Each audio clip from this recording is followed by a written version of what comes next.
안녕하세요. 학습 심리 상담 코칭 전문가 이은주입니다. 학생들의 마음속 동기와 잠재력을 찾아 공부 고민과 문제를 해결해 보도록 하겠습니다. 얼마 전에 중간고사 끝났잖아요. 첫 중간고사가 많은 학생들한테 사실 충격이죠. 특히 이제 고등학교 1학년 학생들, 그리고 학부모님들, 중간고사 보고 나면 멘붕에 빠지시는 것 같아요. 이제 고등학생이 돼서 그 입시라는 거를 처음 직면하게 되고 나의 현 주소를 드디어 확인을 하게 되는 그런 경험이 되니까 중간고사 끝나고 나면 이제 많은 어머님들이 걱정이 돼서 아니 얘 이제 내신 포기하고 정시로 가야 되나? 뭐 이런 고민. 그리고 얘가 무슨 학습 공백이 있나? 왜 이렇게 성적이 떨어지지? 이런 생각. 그리고 아니면은 얘 학습 습관 어떻게 바꿔줘야 되지? 어머님들이 뭔가를 어떻게 해주시고 싶으셔서 굉장히 걱정을 많이 하고 고민도 많이 하고 또 뭔가 방법을 찾으려고 하시는데 학원 옮기는 거 말고 또 특별히 다른 뾰족한 게 없으시잖아요. 그런데 그렇게 학원을 바꿔도 어떤 공부 방법을 학생에게 알려줘도 애들이 그거를 잘 따르고 어떤 변화가 생기는 기적이 일어나던가요? 그렇지 않아서 너무 답답하시죠? 그래서 그렇게 너무 답답한 어머니 한 분이 저한테 상담 사연을 보내주셨어요. 이 사연이 많은 어머님들이 공감하실 사연 같고 또 이런 경험을 하는 학생들도 많을 것 같아서 제가 좀 오늘 같이 공유를 하려고 합니다. 자, 어머님의 상담 사연인데요. 고1 중간고사 결과를 보고 제 고민이 깊어집니다. 그래도 어느 정도 성적은 나올 줄 알았는데 너무 실망스럽습니다. 중학교 때 성적과 너무 차이가 납니다. 우리 아이 다니는 고등학교가 내신이 어렵기로 좀 알려진 학교이기는 하지만 이렇게 성적이 갑자기 떨어질 수가 있을까요? 겨울방학 때도 고등학교 선행을 한다고 국영수 학원을 다녔습니다. 3월 모의고사 성적이 예상처럼 나오지 않았을 때는 처음으로 모의고사를 본 거니 그럴 수 있다고 생각했었는데 그게 사실은 딸의 실력이지 않았나 생각이 듭니다. 모의고사는 3등급 정도라고 보면 됩니다. 영어 한 과목만 1등급 나왔습니다. 이번 중간고사도 모든 과목 3, 4등급 대 점수를 받았습니다. 수학 싫어해서 수학이 4등급입니다. 모의고사 1등급이었던 영어도 3등급입니다. 중학교 때 영어는 100점을 놓친 적이 한 번도 없었는데 시험 기간에 공부를 안 한 것도 아니고 늦게까지 공부하고 학원 숙제하고 하는 것 같았는데 이런 점수를 받아오니 현타가 오는 것 같습니다. 중학교 공부는 아무것도 아니구나 생각도 들고 고등학교 공부의 어려움이 현실로 다가옵니다. 그래도 또 미안해하는 아이를 보니 더 안타까운 마음이 듭니다. 어머니 사연 들어보시니까 어떠세요?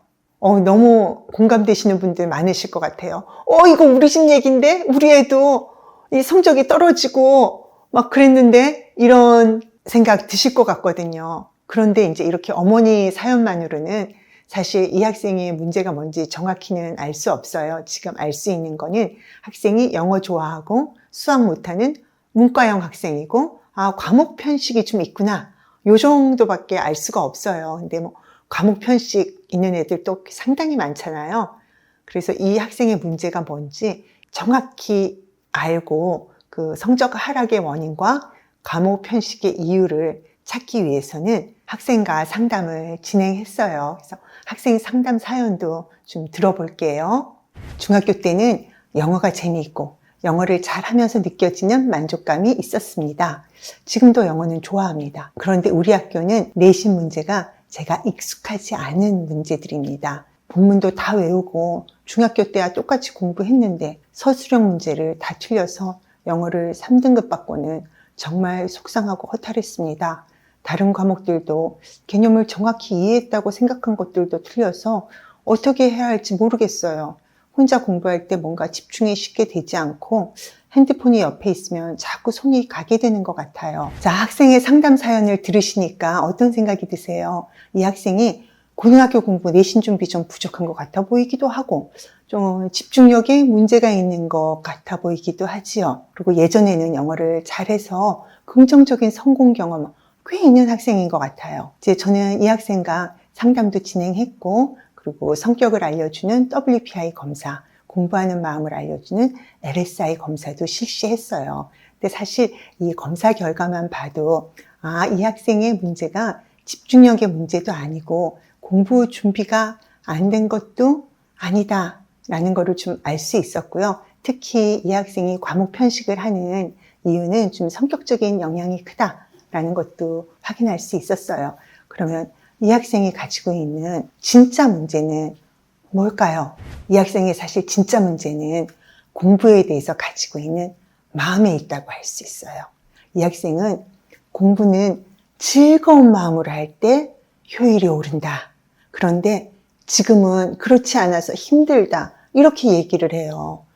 그리고 지금은 싫어하는 과목도 공부해야 해서 더 힘들대요. 2학년이 되면 싫어하는 과목 이제 선택 안 하니까 그런 과목은 공부 안 해도 되니까 자기가 좀 더 즐거운 마음으로 공부하게 되고 그러면 성적이 오를 것 같아요. 그런 기대를 하고 있었어요. 사실 많은 학생들이 이런 생각 가지고 있죠. 어릴 때부터 들었던 즐기는 마음으로 공부하라. 그런 말을 이 학생이 저는 오해한 것 같아요. 공부를 놀이처럼 재미있게 하고 칭찬받고 그러면 즐겁죠. 근데 사실 공부를 즐기라는 말이 그런 뜻이 아니잖아요. 힘들어도 배움의 과정을 즐기라는 뜻인데 이게 놀이처럼 쉽고 재미있기를 바라는 그 마음은 공부에서의 발전을 가로막고 있었던 거예요. 시험 준비를 하면서도 기본 개념 이해, 암기까지는 해요. 그렇지만 응용이나 어려운 심화에 대한 준비는 소홀히 하게 되죠. 왜냐하면 상대적으로 힘들고 재미없으니까요. 그러면 재미가 없어지면 어떻게 돼요? 당연히 집중도도 떨어지게 되겠죠. 이게 바로 이 학생의 문제였어요. 저는 학생들에게 해결책을 주기 위해서 이제 학생의 성격을 알아보는 WPI 검사와 공부 스타일을 알아보는 LSI 검사라는 걸 진행해요. 성격 검사 결과만 봐도 이 학생은 과목 편식이 나타나기 아주 쉬운 그런 성격이에요. 그리고 또 스스로 의미 부여가 되지 않으면 뭐든지 적극적으로 하지 않는 그런 성격으로 나타났거든요. 이제 아이디얼리스트라고 하는데요.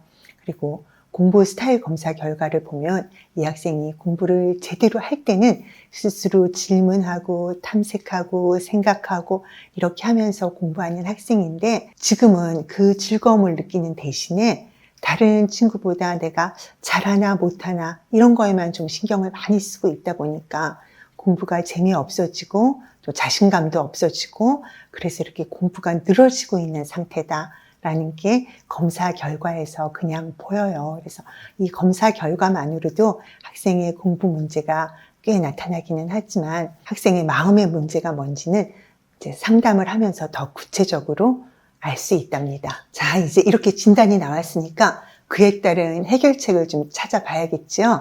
이 학생이 공부를 즐거운 마음으로 해야 된다는 그 생각을 바꾸는 거예요. 그러니까 이 학생이 이제 공부하는 목표는 자기는 수시로 인서울을 했으면 좋겠다는 거고 친구들도 다 열심히 하니까 자기도 열심히 해야 한다. 그 정도의 생각을 하고 있었거든요. 그래서 제가 이제 이 학생에게 지금 고등학교 입시 공부가 이렇게 소풍 온 수준이냐 아니면 걸스카우트 캠핑 가서 약간의 고생을 하는 수준이냐 아니면 피 튀기는 진짜 전쟁이냐 물어봤어요. 학생이 전쟁이요 라고 답을 하더라고요. 자, 그러면 네가 걸스카우트 캠핑에 온 마음으로 전쟁에 임하면 네가 잘 싸울 수 있을까? 아니면 큰일 났다 무서워 빨리 도망칠 생각부터 할까? 물어봤죠. 학생은 자신의 마음이 이렇게 도망갈 마음이라는 거, 도망갈 생각을 하고 있다는 거 그걸 알고 정말 깜짝 놀랐었어요. 공부는 즐거운 마음으로 할 수 있으면 너무 좋지요. 그런데 즐거운 마음으로 공부하는 게 목적이 아니고 사실은 공부를 하면서 어려운 것도 이해하고 알아가고 실력이 늘어가는 데서 즐거움을 얻어야 되는 것인데 이 학생은 이렇게 어려운 게 나타나면 도망을 가게 되니까 그 알아가는 즐거움을 얻지 못하고 있잖아요. 이제 그걸 스스로 깨닫게 되었어요. 그래서 좀 더 적극적으로 어려운 것을 피하지 않고 아, 공부해야 되는구나. 그렇게 하다 보면 공부가 즐거워지는구나. 이걸 이제 아이가 좀 깨닫게 됐죠. 그리고 그렇게 해야겠다는 결심도 하게 되었고요. 이런 깨달음과 결심이 이제 앞으로 학생이 공부하는데 분명히 큰 변화와 영향을 줄 거예요. 그런데 집에서 스스로 그 과정을 해나가는 것은 사실 쉬운 일이 아니거든요. 이 학생이 센터에 이제 코칭을 받으러 오기 시작해서 이 학생에게 3가지 공부에 대한 솔루션을 주었습니다. 솔루션 1, 낯선 문제에 익숙해지도록 한다. 이 학생이 영어 시험에서 중학교 때 경험해보지 않은 서술형 문제 2개를 틀렸어요. 그래서 3등급이 나왔거든요. 점수가 70 몇 점, 60, 80 몇 점 이런 게 아니었어요. 93점이지만 이제 3등급을 받은 거였더라고요.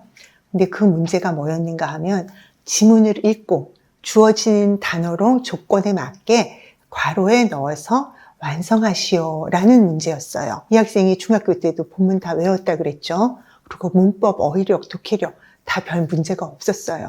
단지 낯선 문제, 준비가 안 돼 있었던 거죠. 그리고 이런 성격의 학생들, 이렇게 약간 걸스카우트 캠프 가는 수준으로 공부하고 있는 학생들은 좀 낯선 문제를 시험에서 만나잖아요. 그러면 적극적으로 도전해서 이걸 어떻게든 풀어야지 하고 공격적으로 나가기보다는요, 먼저 이렇게 움찔해요. 낯선 문제나 어려운 문제 만나면 벌써 마음이 움찔하고 겁을 먹어요. 그러면 그 문제는 반드시 틀리게 되거든요. 그래서 이 학생한테 적극적으로 그동안의 학교 기출 찾아서 네가 생각하기에 낯선 유형의 문제를 하루에 1개씩, 그것도 짜투리 시간에 풀고 오답하고 그렇게 하라고 솔루션을 줬어요. 학생이 겁내지 않고 부담 갖지 않고 충분히 할 수 있는 그런 솔루션이죠. 그 다음에 솔루션 2번, 개념에 대해 이해를 넘어 숙지하도록 더 탐구한다. 어떻게 보면 좀 뻔한 해결책 같지만 학생들이 스스로 실천하기 정말 쉽지 않은 솔루션이에요. 이 학생이 어려워하는 이제 부분들이 몇 군데 있긴 했는데, 한 가지 예를 들면 시문하기 어렵다고 하더라고요. 특히 어떤 시는 은유가 쓰였다고 하고 어떤 것은 아니라고 하는데 그게 구별이 안 된대요. 그런 상태가 되면 이런 학생들은 모르겠다 이렇게 하고 그만두는 마음이 되고, 그러면서 재미가 없어지죠. 그럼 뭐 하는지 아세요? 딴짓을 하게 돼요. 그런 거를 극복하기 위해서는 하나씩 이렇게 비교를 좀 하면서 탐색을 하면 되는데 그 수고를 이제 들이지 않는 거죠. 그래서 이제 자기 머리를 써서 자료도 더 찾아보고 비슷한 문제도 더 찾아보고 해설지도 보고 안 되면 EBS 강의도 참고하고 이렇게 해서 시 문항만 나와 있는 문제집 찾아서 풀기도 하고 하면서 그 차이를 스스로 찾아가는 그런 프로젝트를 수행하라고 해줬어요. 이런 식으로 공부하는 거를 굉장히 선호하는 학생이에요. 사실은 어렸을 때도 자기만의 프로젝트 이런 거 하는 거를 좋아했을 거거든요. 이 학생이 이런 식으로 공부를 하면 어떤 느낌이 드는가 하면요, 신기하게도 내가 뭘 알아가는 느낌이 들어요. 그리고 마음이 굉장히 뿌듯해지고요, 뿐만 아니고 자기가 살아있다는 느낌, 그 느낌을 가지게 돼요. 그런 느낌을 가지면 어때요? 공부가 즐거워져요. 그리고 공부하는 과정이 즐거워지면 공부 내용이 저절로 숙지가 되죠. 그러면 시험은 저절로 잘 볼 수밖에 없는 거예요. 그래서 이 학생한테 네가 모르는 거는 네 스스로 탐구하는 그 프로젝트를 주는 것으로 2번째 솔루션 주었습니다. 솔루션 3, 시간 관리와 메타인지 향상. 사실 이 솔루션은 모든 학생들에게 필요한 솔루션이에요. 근데 특히 이렇게 공부가 늘어지고 있는 학생들은 당연히 시간 관리가 너무너무 안 돼요. 그래서 공부를 하다가 자기도 모르게 집중력 흐트러지죠. 딴짓하게 되죠. 그러면 시간 지나가요. 그렇게 하다 보면 숙제는 해야 되잖아요. 그러니까 새벽 2시, 3시에 자고 이런 악순환이 굉장히 반복되게 되는 거예요. 그리고 또 이런 학생들일수록 계획을 안 짜요. 어차피 못 지키니까 만들어 놓고 안 지키면 어떻게 돼요? 부담이 생기잖아요. 그래서 스케줄을 아예 안 짜요. 그런데 이렇게 내신이 빡센 학교에서 살아남으려면 시간 관리가 안 되면 안 되거든요. 그래서 이 학생에게 시간 관리 플래너 쓰는 법을 알려줬어요. 네가 어느 정도 시간을 만들어서 공부를 해야 되고 하루에 어느 정도 양을 해야 되고 어떻게 계획을 짜야 되는지 알려주고 이 학생에게 얘기했죠. 자, 지금 네가 하는 게 전쟁이라고 그랬잖아. 이제 우리 전쟁하는 마음으로 할 거지. 전쟁에는 뭐가 필요해? 전략과 전술이 필요하지. 너의 이 플래너가 전략과 전술이야. 그렇게 알려줬죠. 그런데 이렇게 플래너 쓰는 거는 습관이 잡힐 때까지 좀 지속적으로 이렇게 체크를 해줄 필요가 있어요. 그리고 또 하나 제가 추가적으로 준 게 매일 저녁마다 자신에 대해서 돌아보는 시간을 가지라는 거였어요. 학생이 득도를 하기 위해서 아니면 명상을 하기 위해서 그렇게 심각하게 자기를 돌아보는 시간을 가지는 게 아니고요. 플래너에 보면 밑에 칸에 그 비고란이 있거든요. 거기에 이제 자기가 오늘 한 공부에 대해서 스스로 돌아보고 오늘 내가 깨달은 점, 실수한 점, 새로 배운 점 이런 것들을 적어보는 거예요. 이게 처음에는 익숙하지 않아서 잘 못해요. 근데 학생들이 이걸 지속하다 보면 자신의 변화와 성장을 이렇게 눈으로 보게 돼요. 거기 써 있는 글을 계속 확인해 보면 자기가 변화하는 게 느껴지잖아요. 그러면서 스스로에 대한 메타인지가 향상이 돼요. 그래서 이제 저는 이 학생에게 이렇게 3가지 솔루션 줬고요. 제가 이제 상담을 하고 나면 어머니께 이제 상담 내용에 대해서 브리핑을 해드리거든요. 어머니가 얘기를 들으시더니, 정말 이렇게 학습 상담 코칭 받기 너무 잘한 것 같아요. 이렇게 말씀을 해주시는 거예요. 그래서 이전에 이제 학생 때문에 학원에 갔을 때는 이렇게 얘 실력이 부족한 부분 얘기해 주면서 요런 거를 더 채워야 됩니다. 실력을 향상시키는 얘기만 들으셨대요. 근데 이제 이번에 상담을 하고 학생이 공부에 대해서 이런 마음을 가지고 있다는 것도 알게 되고, 그리고 무엇보다도 이런 마음이 얘가 계속 그 공부하는 데 있어서 그 문제를 반복적으로 만들어내고 있다는 거를 모르셨는데 그걸 알게 되셔서 뭔가 좀 속이 후련해지시고, 그리고 또 거기에 맞는 해결책을 딱 받게 되니까 안심이 되신다고. 정말 이 문제는 꼭 해결될 것 같다. 우리 딸이 이제 공부 제대로 할 것 같다. 라는 믿음이 생기셨다고 그래서 저도 너무 뿌듯한 거예요. 그리고 이 학생이 이제 지금 저희 센터에 코칭을 받으러 오고 있거든요. 굉장히 편하고 기쁜 마음으로 적극적인 자세로 임하고 있어서 저도 이 학생의 앞으로의 변화가 많이 기대되고 있습니다. 이렇게 방송을 보시고 어떤 생각이 드세요? 마음의 문제를 알면은 공부 문제가 해결된다 생각도 안 해보셨었죠. 사실 공부 문제의 본질은 이 학생의 실력을 채운다든지 아니면은 심화를 더 시킨다든지 공부 편식이 심하니까 싫어하는 공부 먼저 하고 좋아하는 공부 나중에 하고 그런 걸로 해결 안 돼요. 어머니들 많이 해보셨잖아요. 아무리 좋은 거 들이밀어도 애 마음이 변하지 않으면 애가 꼼짝도 하지 않는다는 거. 애들 마음이 움직이지 않으면요, 뭘 줘도 안 해요. 좋은 방법은 이미 너무 많이 나와 있지만 아이들이 그걸 받아들이지 않아요. 아이의 마음을 알아야 돼요. 마음을 알고 그 마음의 걸림돌이 제거가 되어야지 애들이 제대로 자기한테 맞는 길을 찾아서 공부할 수 있거든요.